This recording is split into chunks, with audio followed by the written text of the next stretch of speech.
Look, folks, I'm just trying to break things down unbiasedly, logically, and objectively. That's all. That's all. Brian Norman Jr. and Brian Norman Sr., I like the confidence. You know that in this channel, I always support the father and son collaboration. I always say that fatherhood is prominent in the sport of boxing, but I got to be honest. Brian Norman Jr. is smoking mirrors. This man has a padded resume like no other champion in the sport of boxing. So when they talk this confidence that they could beat Jaron Boots Ennis, oh man, Jaron Boots Ennis will smoke Brian Norman Jr. Just check out the resume. Just check out the resume. Look at this. What in the world is this, folks? Check this out. Check out Brian Norman Jr.'s resume, padded resume. Look at this. 2-17, 768, 5-33, 2-33, 3-7. No wonder he got all this confidence. 5-39, 230. What in the what? 9-17, 9-24. Only had one 12-round bout. Come on, y'all. And then he beat Giovanni Santilla. Let me say it like this.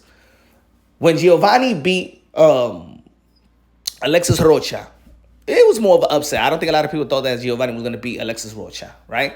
People was talking about, damn, Alexis Rocha probably a potential matchup with Terrence Bud Crawford through the WBO, right?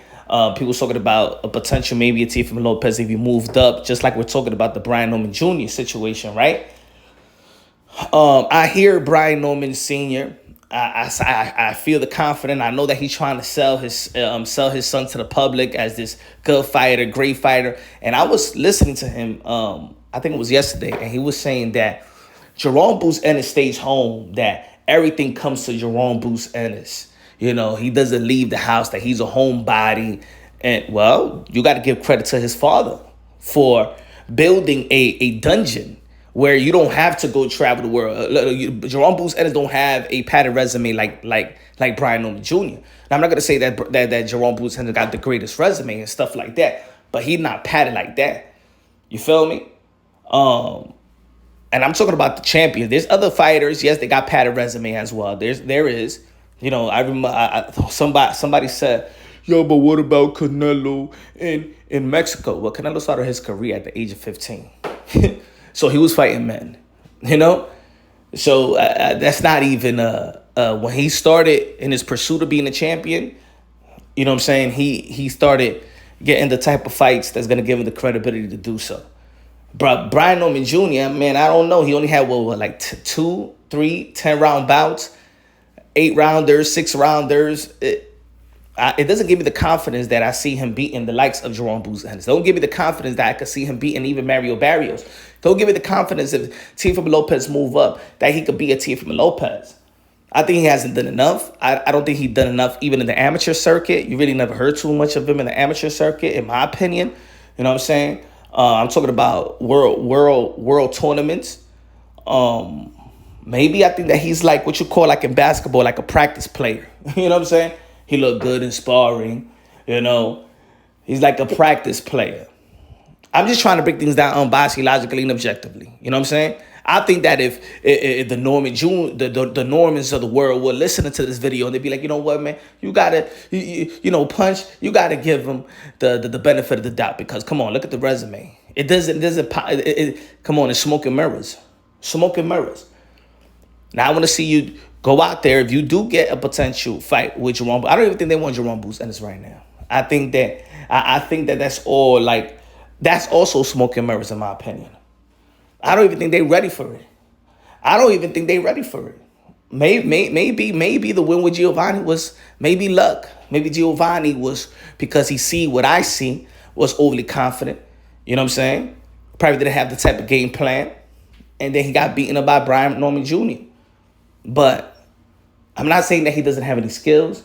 I think he got some skills. I think that he needs to polish. He needs to sharpen up a little bit. Yes, his last fight was sharpened, but that's just one fight. Let's be honest. A lot of people wasn't talking about Brian Norman Jr. before that. He just got a good win. And Giovanni had a good win with Alexis Rocha. But a lot of people didn't feel so high about Giovanni as well. So he still haven't beaten this type of elite fighter yet.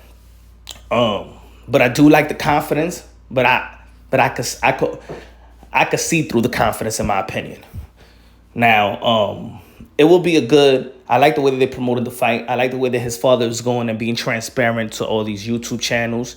And excuse me, folks, I'm still under the weather. My voice is not where it needs to be, so you can listen to the passion and delivery and stuff like that. But look, I think that the welterweight division outside of Jaron Ennis is a ghost town. I just got to be honest. It's not like it was several years ago with Earl Spence and Thurman and Porter and Dennis Garcia and Ugas and Crawford. You know what I'm saying? Manny Pacquiao still in the mix. The welterweight division has become almost like the middleweight division. It's become a ghost town, and these divisions are supposed to be one of the most lucrative division in the sport of boxing historically, right? It was the heavyweight division, the middleweight division, welterweight division, lightweight division. Probably these guys in the 140-pound division is going to be moving to 147 and make it as lucrative and as it used to be. You know, Ryan Garcia probably going to be coming back next year. He's moving to 147.